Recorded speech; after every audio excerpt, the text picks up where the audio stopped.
Good morning, everyone. Thank you for joining today's EAC webinar. This is Cassie Stumo. I'm the marketing specialist here at EAC.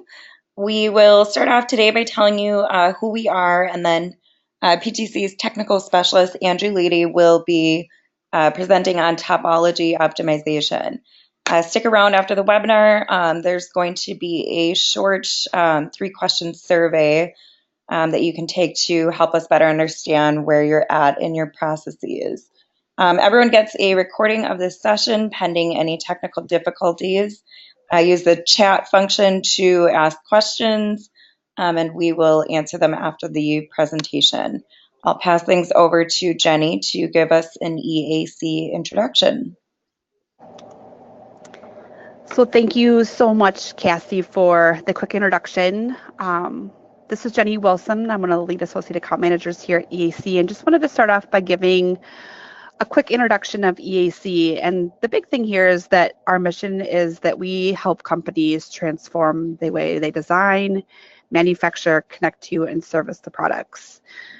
So going on to the next slide, we're really proud to be the #1 solutions provider for PTC in the country. We offer our customers really everything they need for product development to stay ahead of the game with advancements in their latest technology. We offer everything from service lifecycle management software, which helps you create and manage service documentations, product data management software like Windchill, ThingWorx, Navigate, and our customizable EAC productivity apps, which helps you manage internal and external product data. We also implement the Internet of Things and augmented reality into business strategies to jumpstart initiatives around digital transformation and connecting all things in your company. We also assist with design and engineering projects like FEA, simulation, reverse engineerings.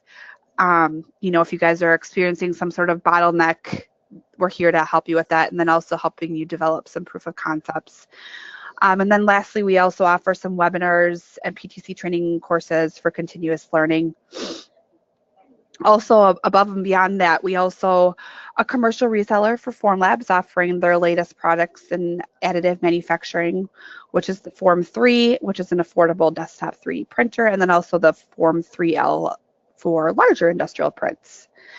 So I just challenge you guys to keep us in mind, because we really do have a variety of tools to help your organization save time and money throughout the product development process. So from here, I am going to hand it off to Andrew. He will show us all the benefits of topology optimization and some of the use cases. So Andrew, I will hand it over to you. Okay, thank you. Thank you for that introduction. Hello, everyone. My name is Andrew Leedy. I'm an application engineer here at PTC, and today I'll be going through an overview of topology optimization, and then we'll take a look at a demonstration of that as well. So before I talk about the capabilities of the software, I like to take a step back and talk about some of the challenges that we were hearing from our customers and really what led us to the partnership that helped us develop this extension within Creo. So CAD can give us good design. So we've been using CAD for many years now. I think of a design, I go through and model it. Really with different modeling techniques, you can get to really any design that you want using this particular method. Then simulation came out, and that was where I want to have a better design. I have my model in Creo or in other CAD software, but how do I actually make sure that it's going to hold up to the real world scenario we're going to put this in?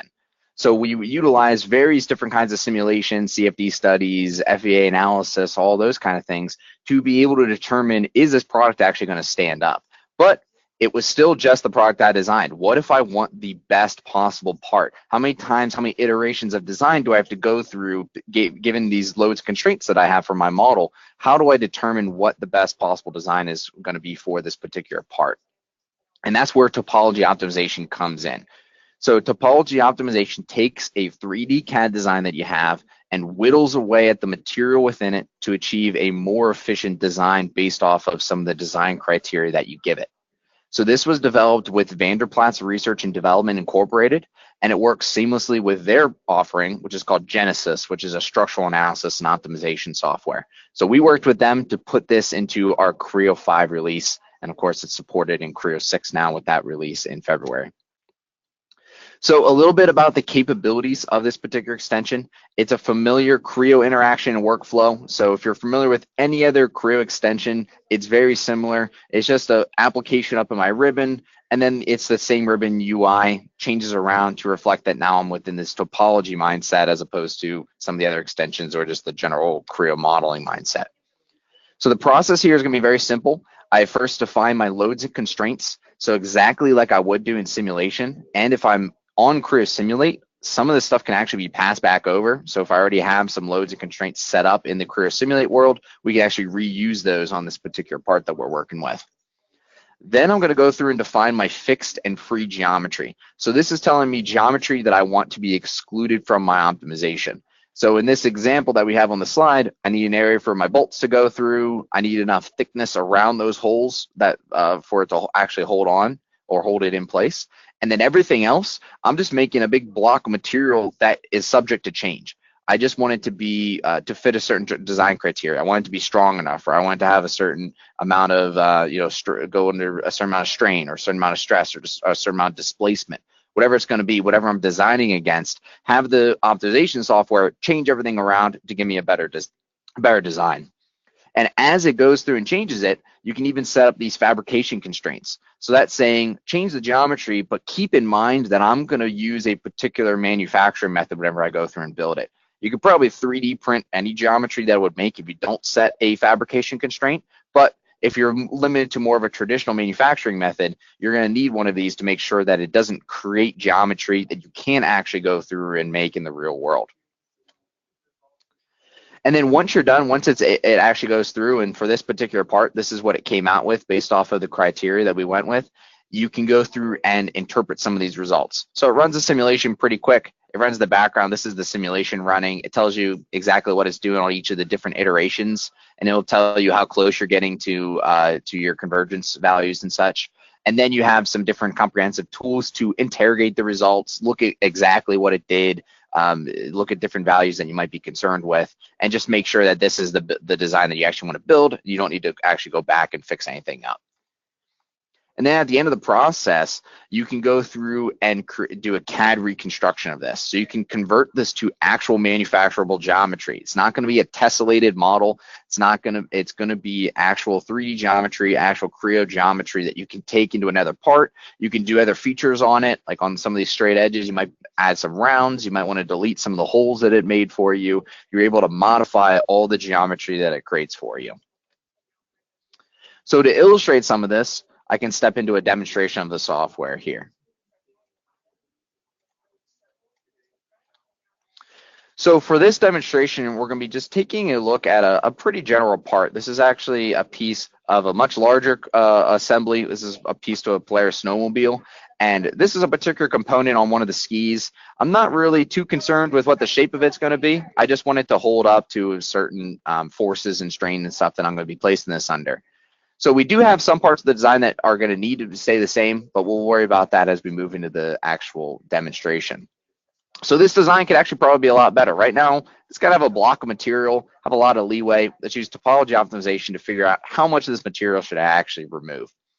So first, we're going to worry about our simulation features, and each of these different areas that open up in the model tree we'll dive into. They're just going to be different sections that are going to be devoted to the setup, different elements of the setup or this analysis.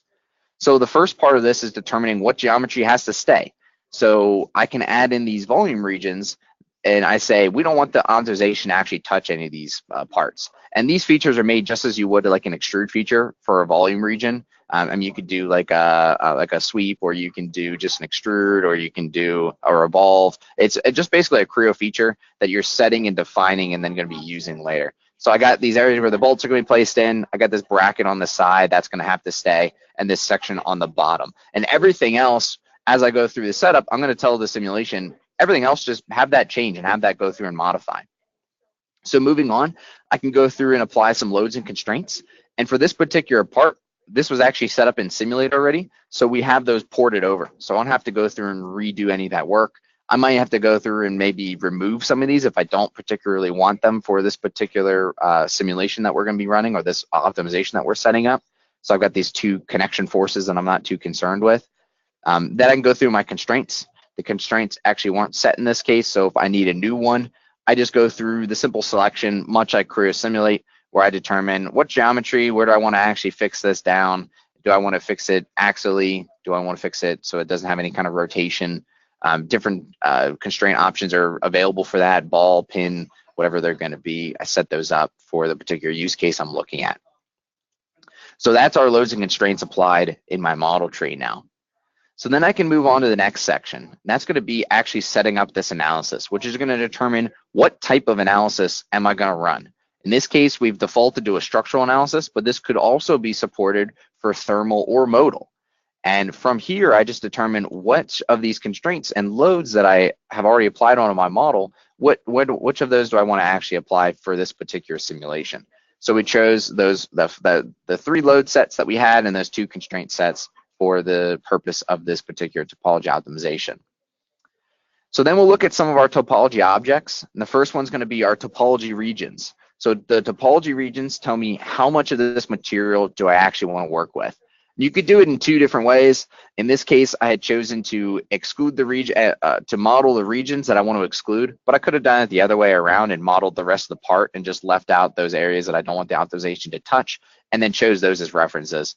So, but in this case, we chose the entire part as our reference, and the excluded regions are those volume regions that we have set up.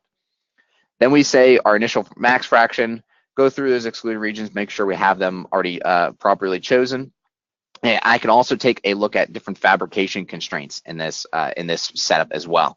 So I can determine, is there a particular manufacturing method that I'm going to be limited to? So maybe I'm manufacturing along the y-axis, I'm doing an extrude, or maybe we're filling this in. So there's all kinds of different options that I can choose from. So in this case, we'll choose the extrude along the y-axis. So it's going to make sure that it's going to produce material that can fit that particular fabrication constraint. So moving on through the topology objects, I can also look at my design objectives. So the design objectives define a physical feature to optimize by. So for example, this could be reducing my mass. It could be minimizing my frequency or minimizing temperature. So the response type is going to determine which of those are you actually going to be worried about. So strain energy, stress, displacement. Then from the analysis, so the analysis is basically just choosing which of the constraints and loads and what type of analysis it is are we going to use in this case. So that was that structural analysis with those constraints and loads we've already set up. And then I have the goal for that response type. So is it going to go below a value? Do I want to be equal to a certain value, et cetera?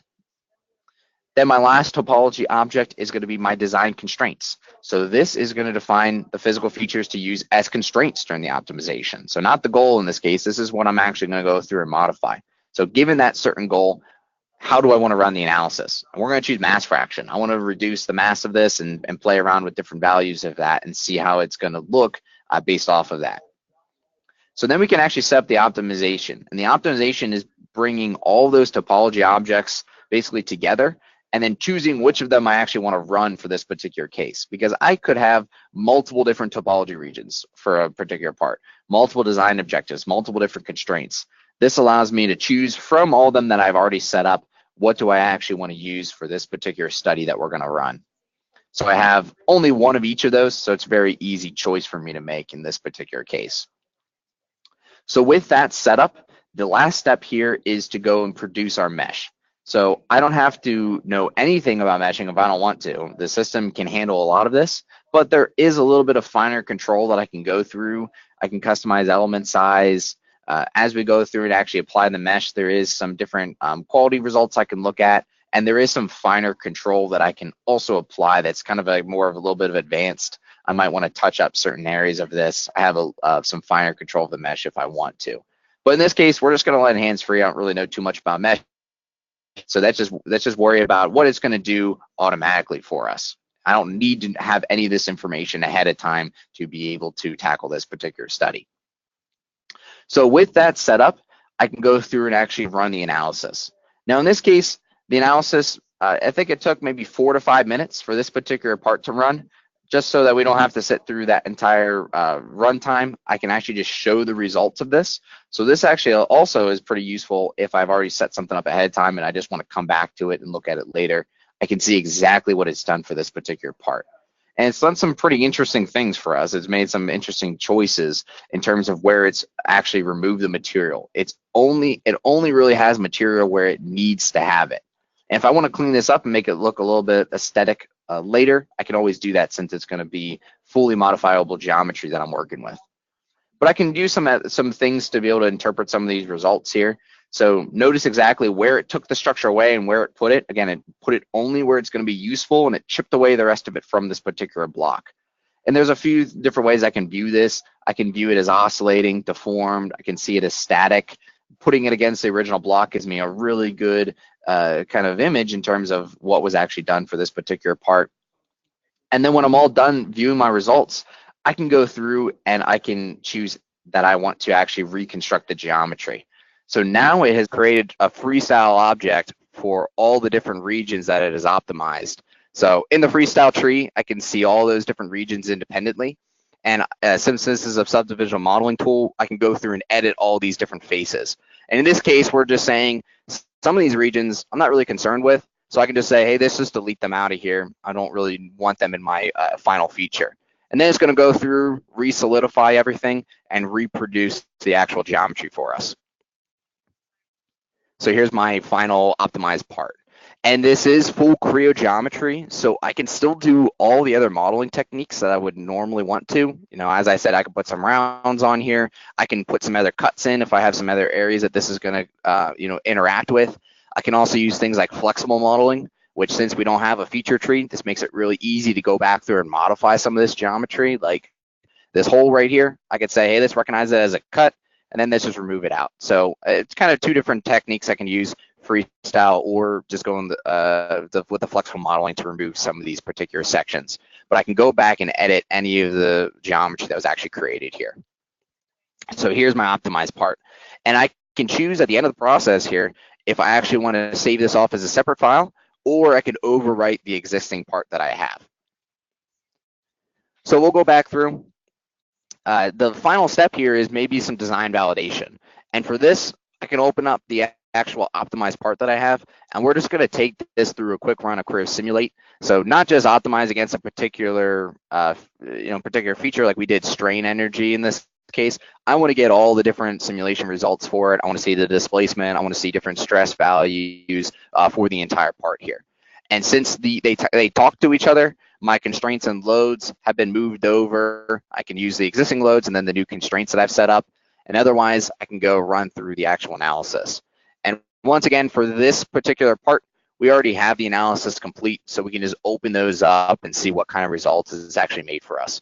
So give that a title in this particular case, and we're going to be looking at them side by side. So with Creo Simulate, I have that capability. I can go through the display options, choose if I want to be deformed or not, and otherwise I can see some of the results for this model.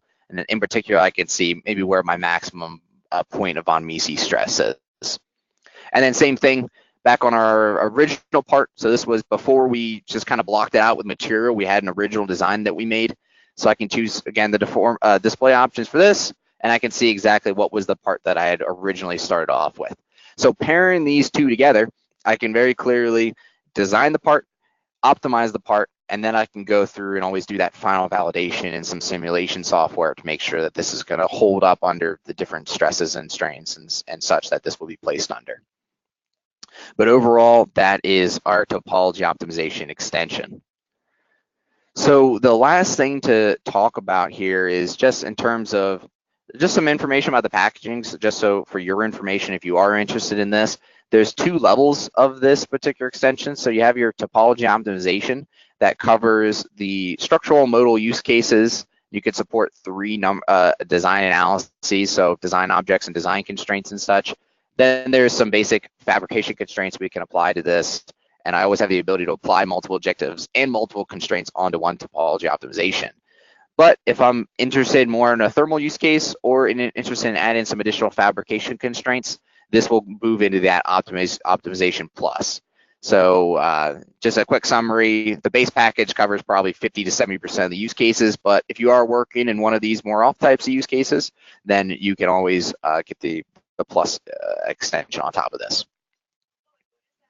So just as a final summary, topology optimization is all about optimating and speeding the design using that optimization technology. So it's going to be for all the different design criteria, goals, and objectives that I have, whether it's going to be to reduce weight, just improve overall performance.